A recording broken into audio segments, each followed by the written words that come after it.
Hey there. Today I want to share a bit about a special place that holds a lot of memories for me, Southwick, Massachusetts. I am Lesley Lambert, Realtor with Park Square Realty. I grew up in Southwick, specifically on Mort Vining Road, which is less than a mile from the Connecticut border.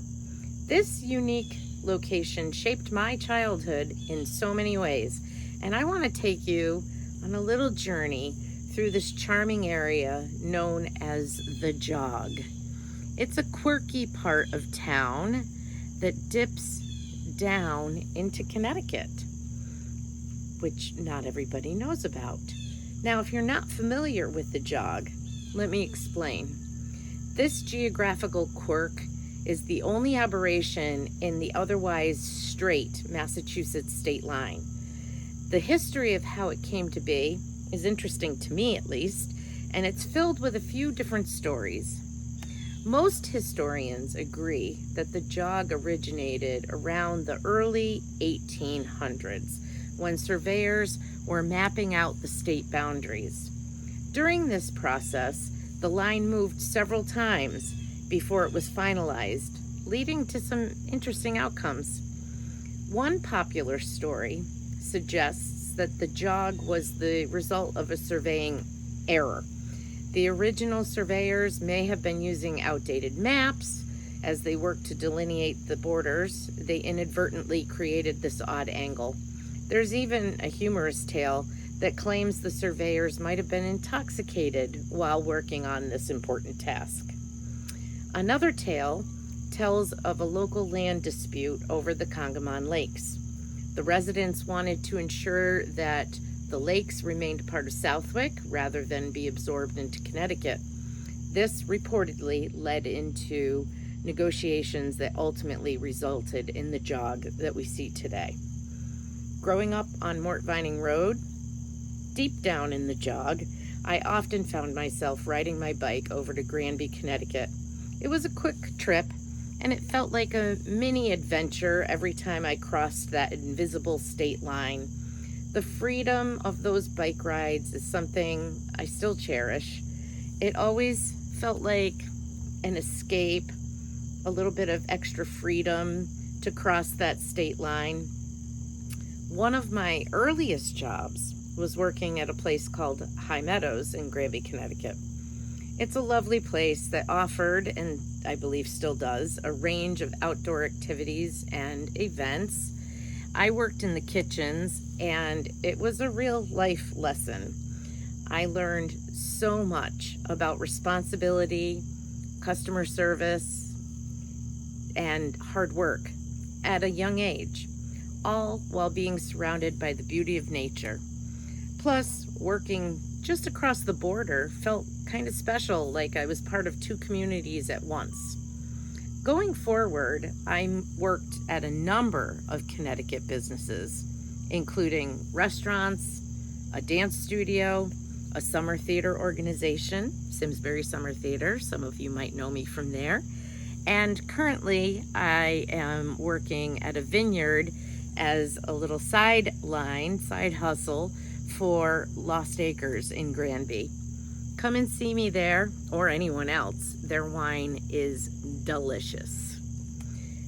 So the Jog has become a unique part of our local identity. I'm not sure Connecticut loves our little dip into their territory, but there we are. Many of the streets in the Jog and in Granby are named very similarly and mostly represent the families that established that part of the world. As I mentioned, I was raised on Mort Vining Road. There are Vining roads on both sides of the border, Loomis roads on both sides of the border, and many others that are just not coming to mind right now, but having that line move back and forth caused a lot of that to become very similar. And because of that proximity, I've had the unique experience of working in both Connecticut and Massachusetts all of my life.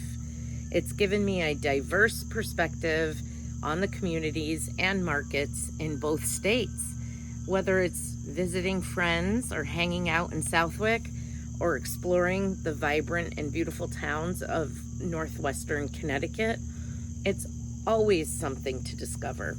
And let me tell you, there is a certain charm in living so close to another state.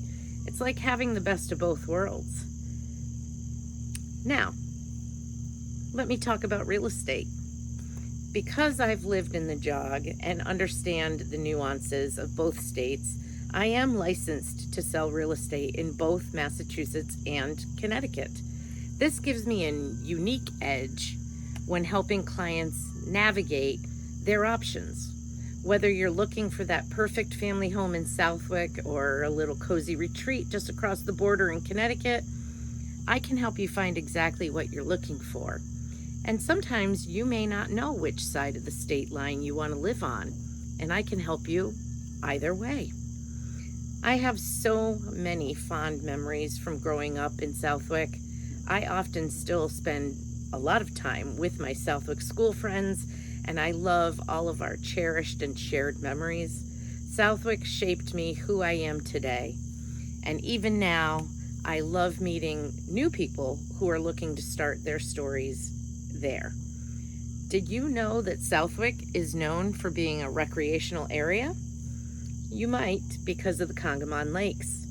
The lakes are a local treasure, perfect for fishing, boating, and picnicking. The natural beauty of this area is truly unmatched, but it certainly doesn't end with the lakes. The farmlands, the forests, the unspoiled areas are all gorgeous. For one, my experience growing up on Mort Vining Road before it was fully developed was hiking in the woods for hours, meeting toad migrations, salamanders, all kinds of forest critters. It was a lovely way to grow up, and I have fond memories of all of it. So, if you have any questions about Southwick, Connecticut, real estate, whether you're thinking of buying or selling, or if you're just curious about the market, please do not hesitate to reach out. You can contact me directly, and I'd be more than happy to help you navigate this journey. After all, whether you're in Southwick or just across the border in Connecticut, we're all part of the same community. Let's make your real estate dreams come true together. Thanks for joining me in this little tour of the Jog in Southwick. Until next time, take care and happy house hunting.